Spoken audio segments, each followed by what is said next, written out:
10वीं विज्ञान में हम लोग अध्याय 3 ऊष्मा और ताप को देख रहे थे। लगभग चैप्टर के सारे टॉपिक्स को हम अच्छे से समझ चुके हैं। आज हम प्रश्नोत्तर के बारे में बात करेंगे। क्या क्वेश्चन दिए हैं आपके बुक में? तो जब आप लोग अपनी पुस्तक खोलेंगे तो पेज नंबर 38 पे 2 प्रश्न दिए हुए हैं, वो मैं आप लोगों को सॉल्व करा रहा हूं। एक प्रश्न दिया हुआ है, क्या आप नोट कर लेंगे प्रश्न को, बता सकते हैं, क्या आप बता सकते हैं कि आपकी चिंगारी बुझाने में, आपकी चिंगारी को बुझाने के लिए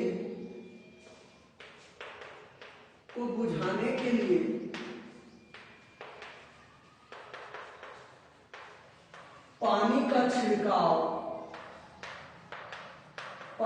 छिड़काव किया जाता है, क्यों?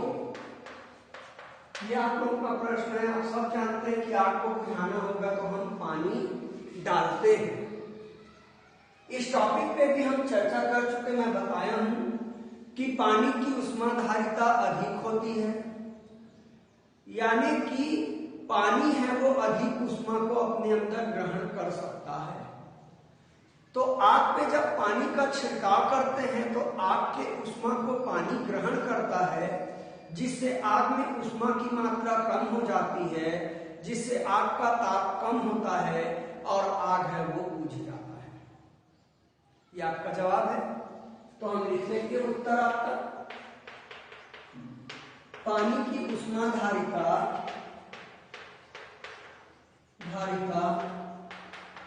अधिक होती है। ऊष्माधारिता मैंने बता चुका हूं बेटा क्या है।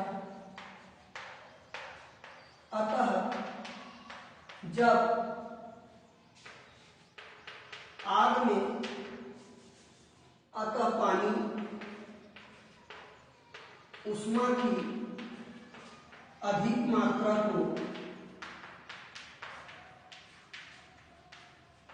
ग्रहण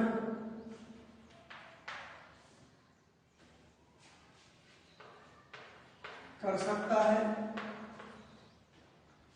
जब आग में पानी का छिड़काव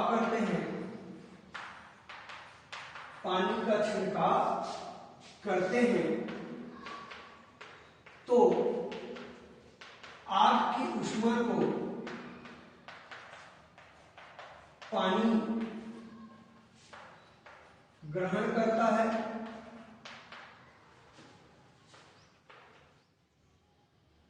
ठीक है, जिससे आग की ऊष्मा कम होने के कारण उसका ताप भी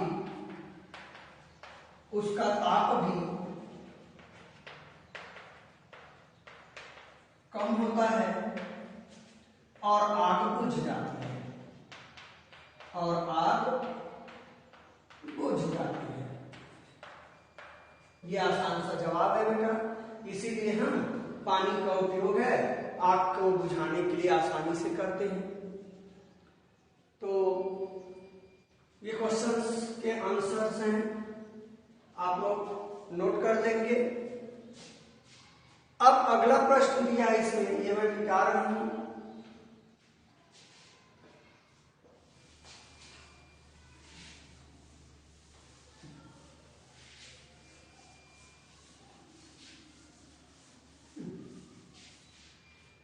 अगला प्रश्न इसमें दिया है बेटा, गणितीय प्रश्न है। यदि 25 ग्राम कॉपर मतलब तांबा धातु है बेटा, का तापमान 25 अंश सेल्सियस से 75 अंश सेल्सियस बढ़ाने के लिए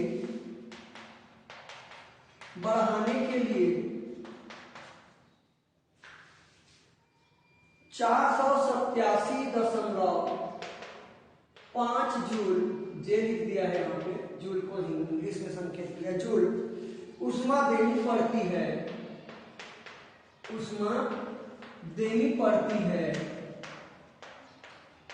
तो कॉपर की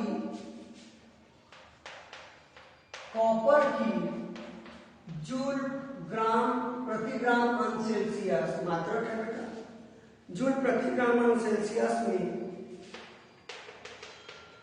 व्यक्त विशिष्ट ऊष्मा को ज्ञात करें।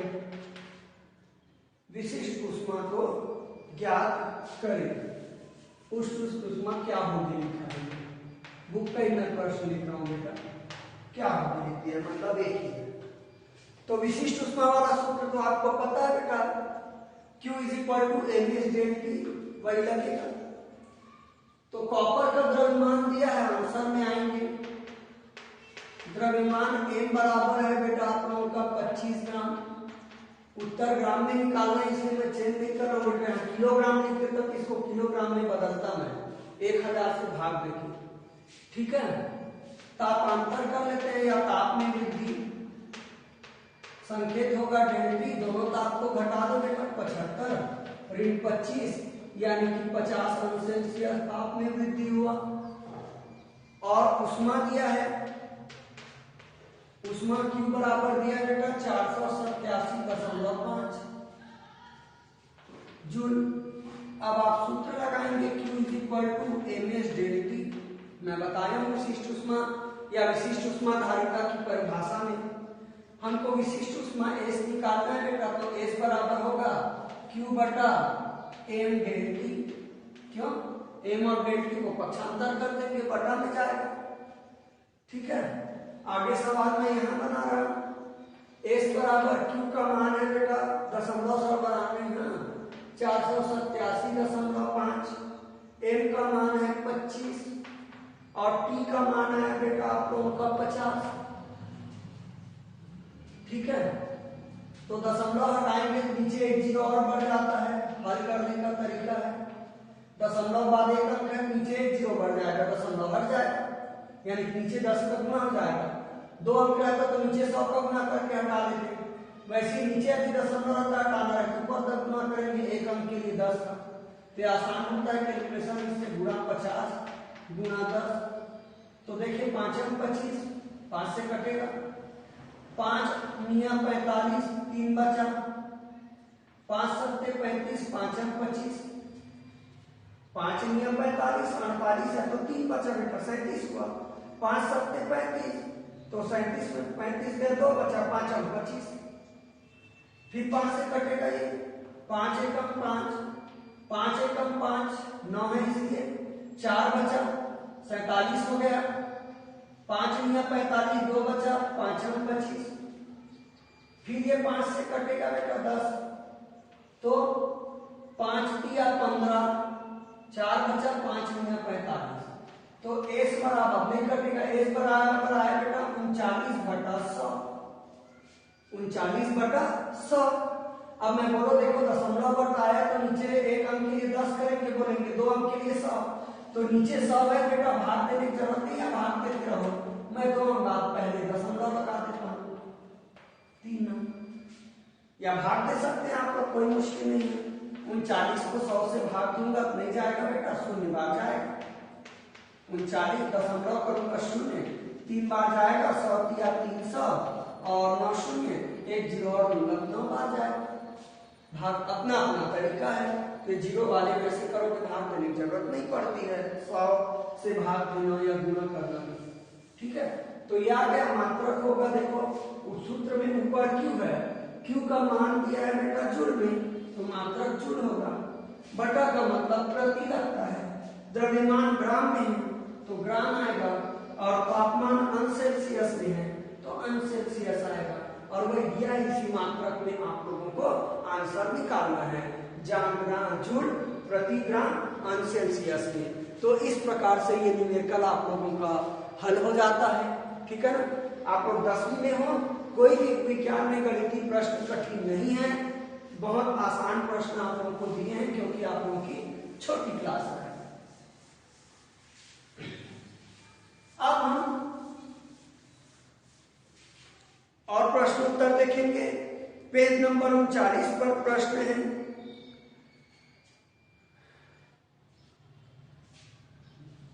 तो प्रश्न है, एक बाल्टी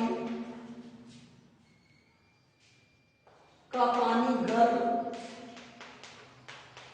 और दूसरे बाल्टी का पानी ठंडा है। एक बाल्टी का पानी गर्म और दूसरे पानी का ठंडा है। बाल्टी का पानी ठंडा है, दोनों का तापमान क्रमशः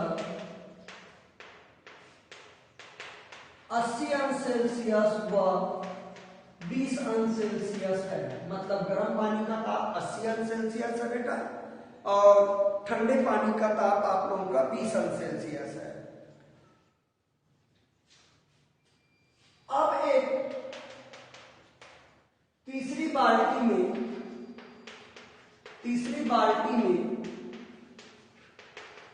1 लीटर गर्म पानी और 1 लीटर ठंडा पानी मिलाया जाता है। तो मिश्रण का ताप ज्ञात करें। मिश्रण का ताप ज्ञात करें।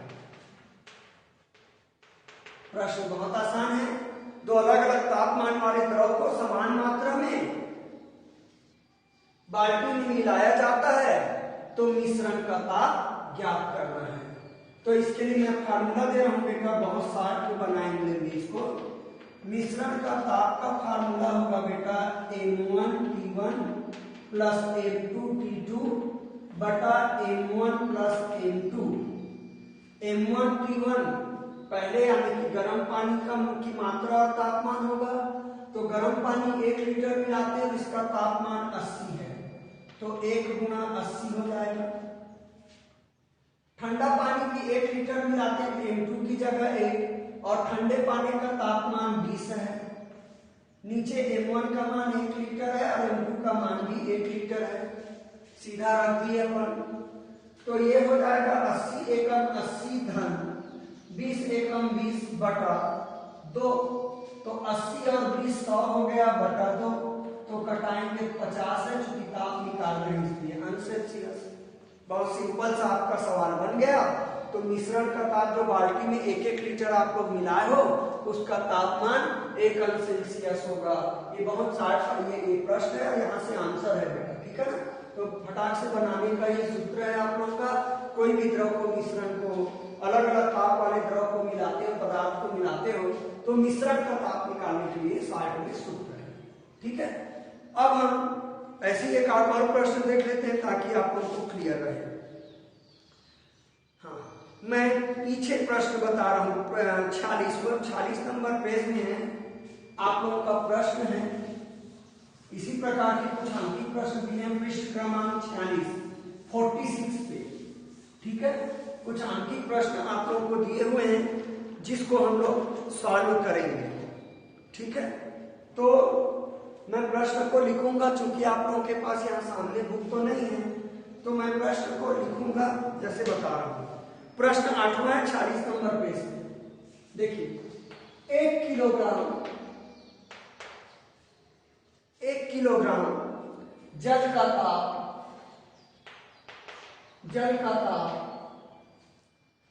60 अंश सेल्सियस है। यदि इसे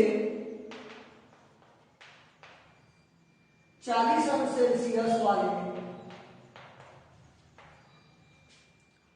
1 किलोग्राम जल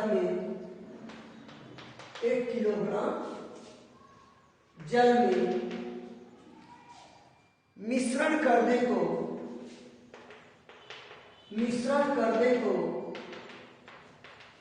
मिश्रण का ताप ज्ञात करें। देख लो बेटा वही सवाल है। तो हमारा बहुत सामान्य सूत्र है, मिश्रण का ताप करके यहां सूत्र आएगा ना। मिश्रण का ताप बराबर सूत्र होता है M1T1 प्लस M2T2 बटा M1 प्लस M2। M1 मतलब पहले की मात्रा 1 किलोग्राम दे दिया, उसने लीटर में दिया था, कोई बात नहीं। तापमान 60 दिया है बेटा। दूसरे की मात्रा भी 1 किलोग्राम दिया है और तापमान 40 दिया है। M1 और M2 का मान 1 और 1 है, तो 60 से कम 60, 40 से कम 40 बटा 2, तो ये आ गया बेटा 100 बटा 2, यानी कि इसका भी जवाब इत्तेफाक से 50 अंश सेल्सियस आ गया। तो यहाँ भी मिश्रण का ताप है 50 अंश सेल्सियस होगा। बहुत आसान आप लोगों के गणितीय प्रश्न है। ठीक है, एक और प्रश्न दिया है, प्रश्न क्रमांक 9, ये आप लोग नोट कर लेंगे उम्मीद है, मैं मिटा रहा हूं।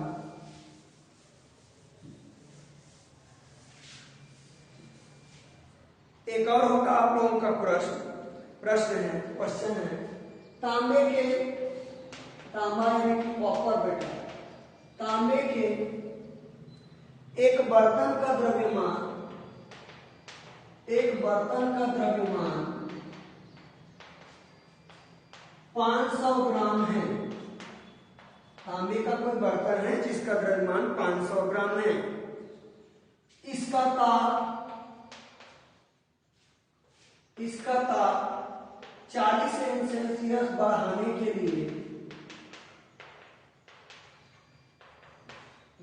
के लिए आवश्यक ऊष्मा की गणना कीजिए। आवश्यक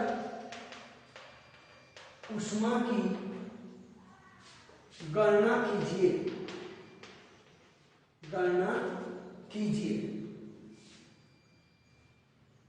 तांबे की विशिष्ट ऊष्मा, तांबे की विशिष्ट ऊष्मा 0.09 जूल प्रति किलोग्राम, जूल प्रति किलोग्राम अंश सेल्सियस है।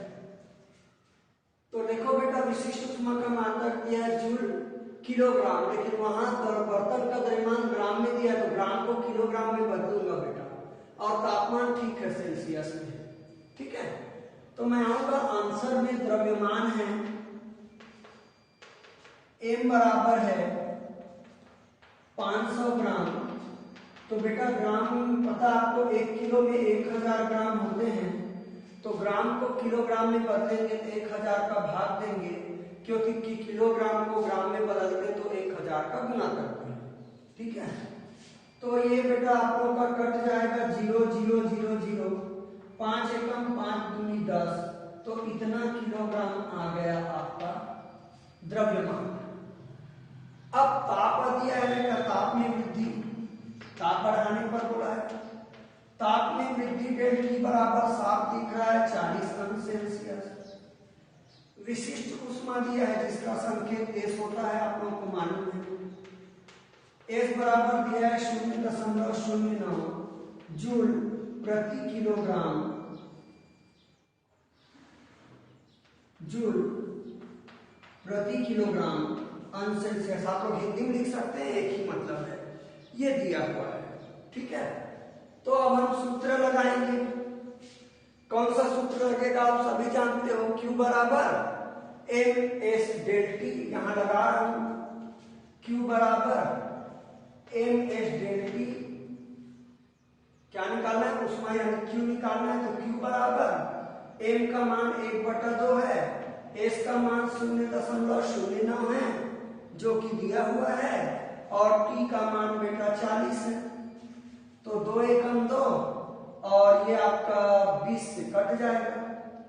ठीक है, तो Q बराबर 0.09 गुणा 20 बचा बेटा, Q बराबर, तो 0.09 की गुणा 20 से कर सकते हैं, मैं यहां कर रहा हूं, आप लोगों का दिखेगा तो, या प्रश्न को मिटा देता हूं बेटा, ऊपर कर रहा हूं, ये प्रश्न में मिटा ऊपर गुना कर रहा हूं रफ काट। ठीक है, तो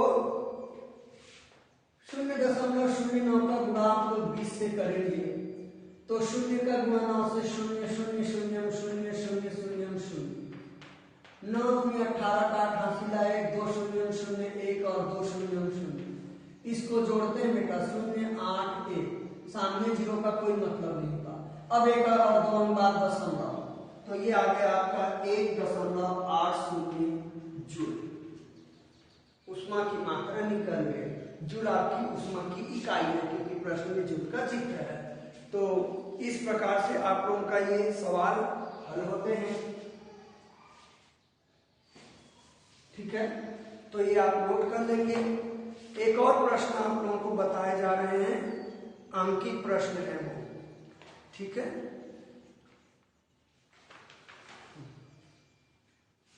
मैं ये मिटा रहा हूं आप लोगों का, मेरे ख्याल से नोट कर लिए होंगे, नहीं तो आप लोग रिपीट देख के हल करेंगे।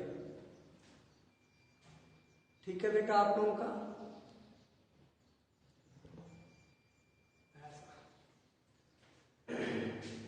ये हम मिटा रहे हैं। अब हम एक और प्रश्न है, तांबे के तार की लंबाई, प्रश्न नोट कर सकते हैं, 10वां प्रश्न है बुक में। तांबे के एक तार की लंबाई, तांबे के तार की लंबाई 100 सेंटीमीटर है, 100 सेंटीमीटर है। इसके ताप को 20 अंश सेल्सियस से 50 अंश सेल्सियस,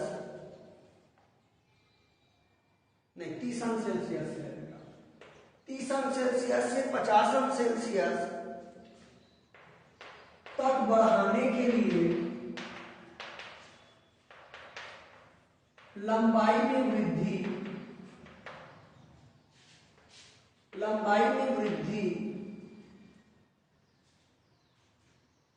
कितनी होगी? तांबे के लिए अल्फा बराबर, तांबे के लिए अल्फा रेखीय प्रसार गुणांक बराबर दिया है बेटा, नीचे लिख देता हूं बेटा, आपको को लिखते नहीं बनते हैं। अल्फा बराबर दिया है 26 गुना 10 की घात ऋण 5, सॉरी ऋण 6 प्रति अंश सेल्सियस है। ये आप लोगों का प्रश्न किया हुआ है, इसको हल करेंगे तो साफ पता चल गया बेटा कि ये रेखीय प्रसार गुणांक का सवाल है, जिसका अल्फा बराबर मैं कल बताया था, बीटा बराबर भी सूत्र बताया था, हिंदी बताया था। अल्फा बराबर होता है लंबाई में वृद्धि बटा प्रारंभिक लंबाई गुणा तापांतर। तो मैं आ जाता हूं, लंबाई 100 सेंटीमीटर है, तो बेटा प्रारंभिक लंबाई दिया हुआ है आप लोगों का L बराबर 100 सेंटीमीटर, 100 सेंटीमीटर, ये आप लोगों का प्रारंभिक लंबाई है। ठीक है, अब हम बात करेंगे, ताप बढ़ रहा है, ताप में वृद्धि, डेल टी बराबर दिया है बेटा 50 29 को घटा देंगे तो ये आ गया 20 अंश सेल्सियस। रेखीय प्रसार गुणांक दिया है, अल्फा रेखीय प्रसार गुणांक है, कल की क्लास में मैं आप लोगों को पढ़ाया था। अल्फा बराबर दिया है 26 गुना 10 की घात ऋण 6 प्रति अंश सेल्सियस, इतना दिया हुआ है। तो अब हम अल्फा का सूत्र लगाएंगे और डेल ए का मान डेल ए का मान निकाल लेंगे लंबाई में वृद्धि। तो मैं प्रश्न को मिटा रहा हूं ताकि मैं कैलकुलेशन आप लोगों को समझा सकूं। ये